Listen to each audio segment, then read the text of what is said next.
Hey guys, welcome to Modeling Insanity TV. I'm Rob Riv, and in this video, we'll be building the new 1/35 scale 3D printed KV-4 from Resin Tech Models. This is Resin Tech Models' second fully 3D printed kit after the MT25 prototype. I'm a huge fan of Russian KVs, and I've been really looking forward to building this kit, so let's get started. The first 5 minutes of this build video shows how I cleaned up and prepared the parts for the kit. We first start cleaning and preparing the kit with the KV-4 turret, which is printed great. But as you can see, it needs a lot of work to clean up. Thankfully, all the cleanup that is needed is on the bottom of the turret. I first use an old side cutter to remove as much of the connection points as possible. After a bunch of cutting and snapping off, you'll need to sand and smooth out what's left over. Using a drop of water, I wet sand the bottom of the turret with progressively higher grit sanding sticks to get a nice clean surface. Wet sanding will eliminate any resin dust residue from getting in the air, as well as make the residue easy to clean up. Once the sanding is done, I used a piece of paper towel and wiped the surface clean. I then applied some water to the top of the turret to lightly wet sand down some of the layer lines from the printing process. Working the sanding sticks carefully around the turret roof will smooth out the layer lines quickly.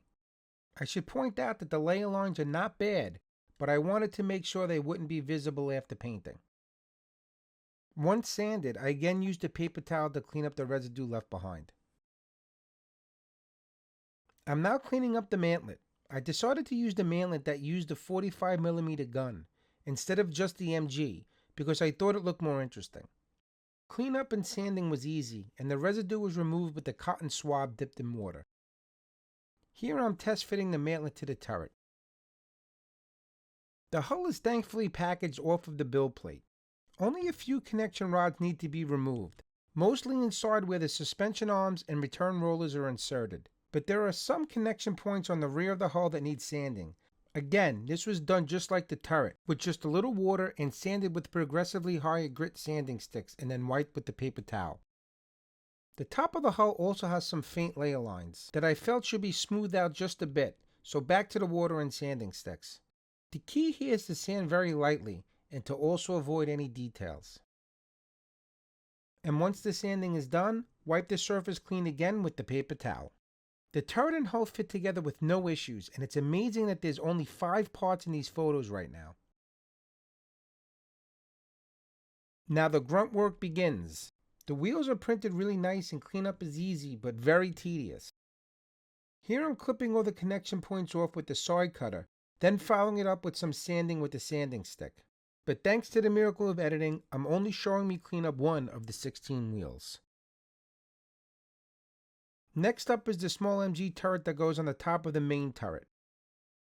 Just use the side cutter, then a couple of swipes with an X-Acto blade to clean up the remnants of the connection points, then wet sand it smooth.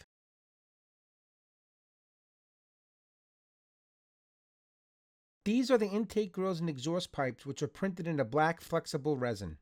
They do have a rubbery quality to them, which made sanding them a bit difficult. But as you can see in the pics, the grills are printed great and even rival most photo etch grills. Now we're going to work on the suspension arms. The 2 front suspension arms are labeled as letter A and the rest of the suspension arms are labeled B. I've timed and a half the speed a bit on this section showing the cleanup of the suspension arms, and only kept in me cleaning and sanding one of the arms, but the same process was done for all of them. Here you can see the difference between the 2 front and back of the suspension arms. Cleanup is very easy, and they needed a little sanding around the base of the arms to allow them to fit into the hull easier.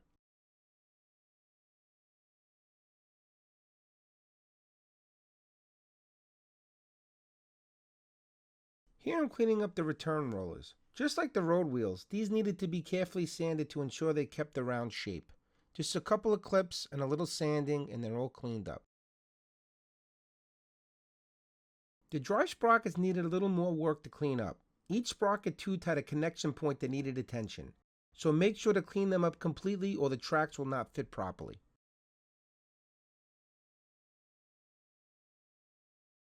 It's time to clean up the fenders. These fenders are printed in the same flexible resin as the air intakes and exhaust.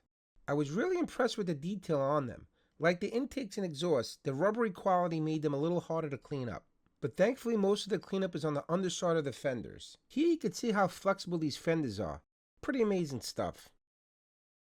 I'm showing one more part of the fenders being cleaned up.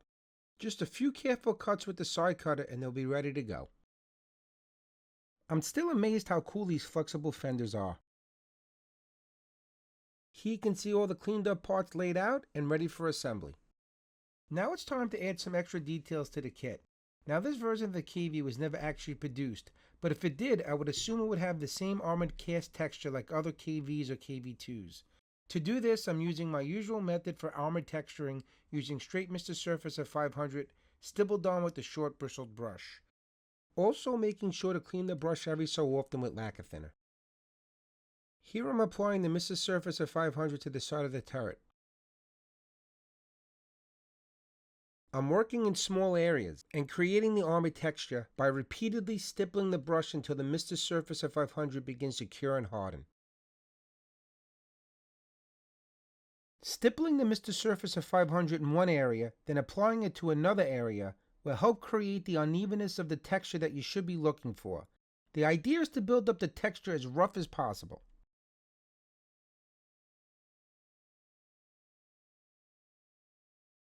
With the armored texture applied, it's time to sand it down a bit to create a more random appearance. I first use a 400 grit sanding stick to knock back the texture quickly, also moving the stick around from one area to another.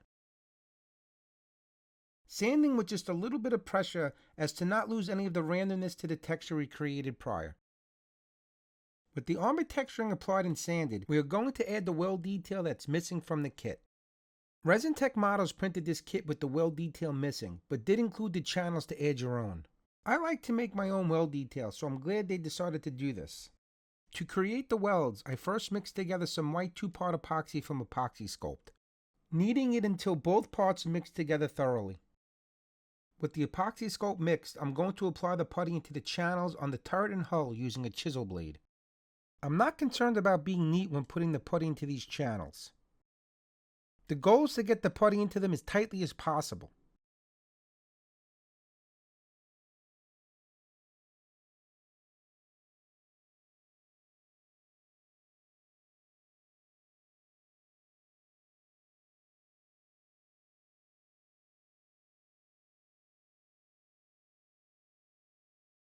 Once the putty is where we want it, I allow the putty to cure for a few minutes, then remove the excess with the chisel blade and a number 11 X-Acto blade.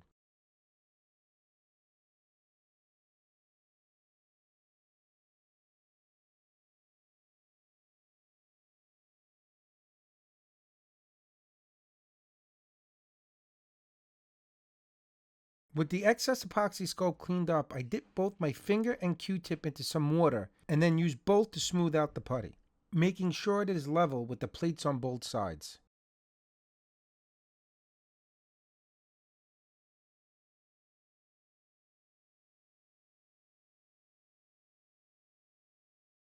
Once the putty is smoothed out, I allow it to cure for about an hour before applying the weld detail. This will eliminate the chance of the putty lifting or breaking apart. To create the weld detail, I use both the flat and half circle shaped tool that I made out of some K&S brass tubes. Here I first dip the flat weld tool into water and add the detail into the putty. Make sure not to press the tool in too hard or risk lifting the putty. Just like the cast texture, the key here is to make the impressions as randomly as possible, moving from one area to another. My mind wants me to make these impressions symmetrical, so I have to try hard to fight this urge and be as random as I can.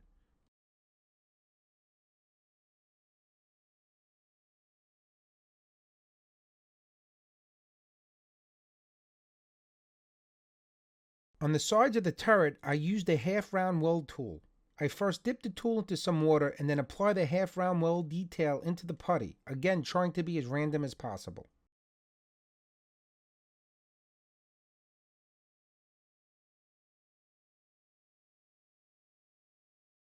I used the same steps I did on the turret on the rear, front, and top of the hull, making sure to keep the tip of the tools as clean as possible while making the impressions.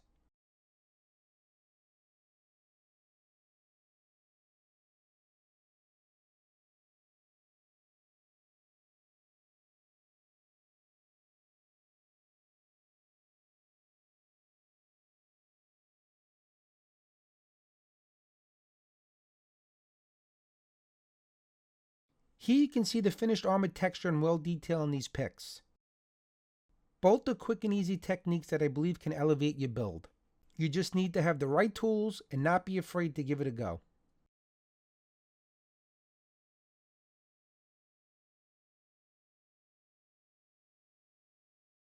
Now it's time to really put this kit together. The first parts to go on are the suspension arms. We made sure during the cleanup that the base that fits into the hull was sanded smooth to allow them to fit in easily with no glue necessary.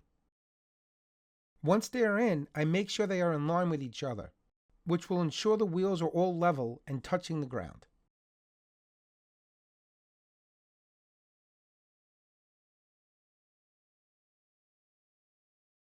I'm now assembling the drive sprockets. Like stated before, make sure to have the connection points cleaned up on the sprocket teeth or the tracks will not fit correctly. Just a little VMS Flexy CA glue and the sprocket cover and sprocket arm can be attached.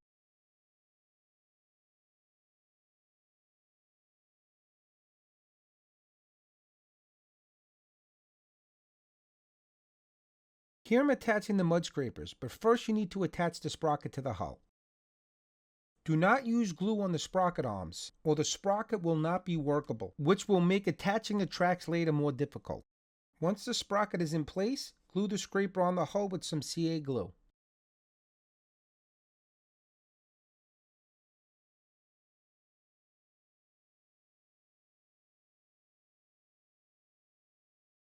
Here we see all the suspension parts on the lower hull. Now I'm attaching the details to the rear of the hull.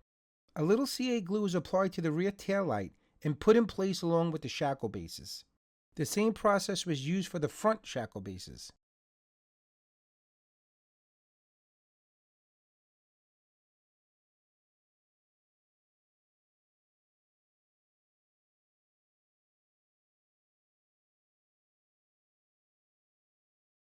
Okay, now that the shackle bases are glued in place, I need to add the weld detail around these parts, as well as the side of the front of the hull. Unlike the welds applied to the turret and hull, where we use the chisel blade to apply the putty, we will instead roll out some of the epoxy sculpt like thin spaghetti. I first apply some water with the brush to the area where the weld will go. Then using the same moistened brush, I pick up the putty and put it around the area that needs the weld detail, trimming the excess with the number 11 X-Acto blade.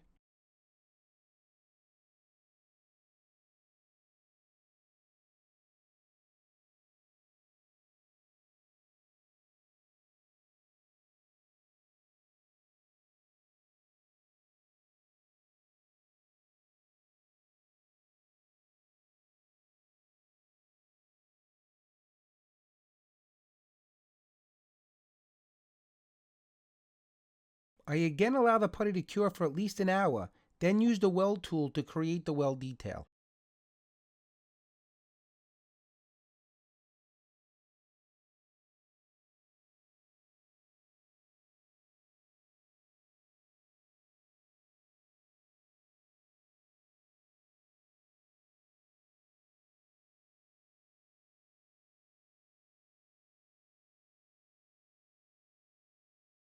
I now move back to the turret and add the remaining details. Here I'm using just a small amount of CA glue to add the periscopes.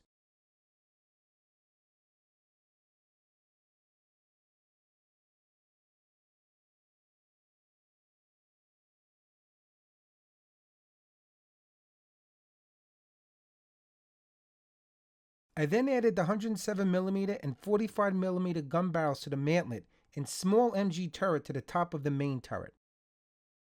No glue was needed when attaching the mantlet as it has good friction fit.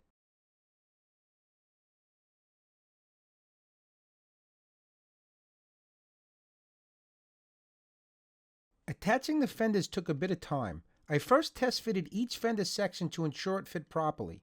Once I was happy with the placement, I glued in each section to the hull using just a small amount of VMS Flexy CA. Again, these flexible fenders are a marvel to see. Remember to just add a little CA glue and hold it in place until a bond is created. If you add too much CA glue, it will bleed out from the sides when pressed into the notches in the hull.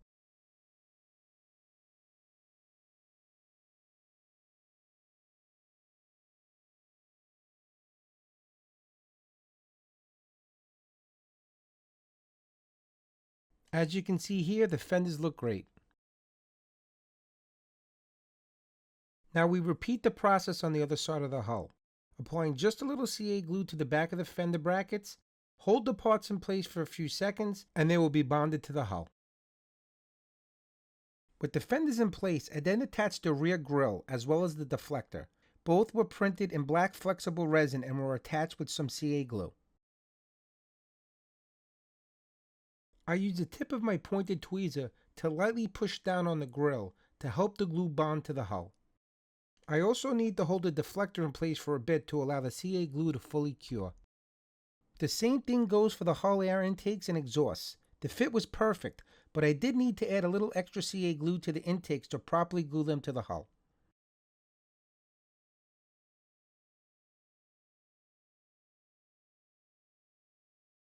Here you can see that I'm adding CA glue to multiple areas on the bottom of the air intakes. This is necessary to ensure the part is glued completely to the hull.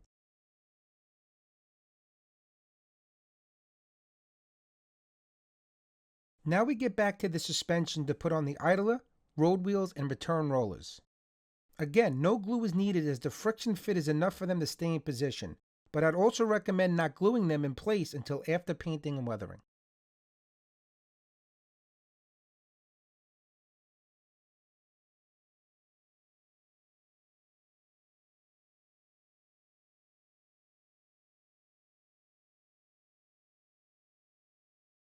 Here you can see the wheels and suspension and most of the hull details in place. The last parts to be attached are the hull machine gun, headlights, horn, and other details like the stowage boxes. I forgot to record the shackles being added, but they went on with no issue, and required no glue once in place.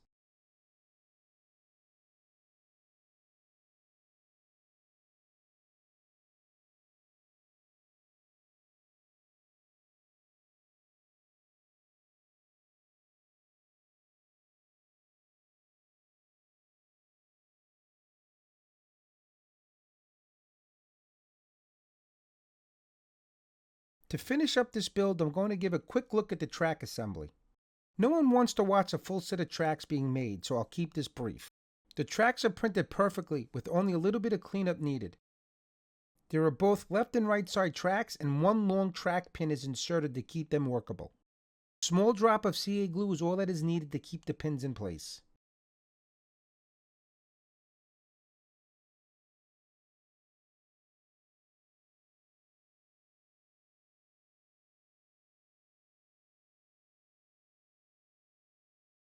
With the tracks made, we put them under and around the suspension, and using the dry sprocket to keep the tracks together, the final pin is inserted.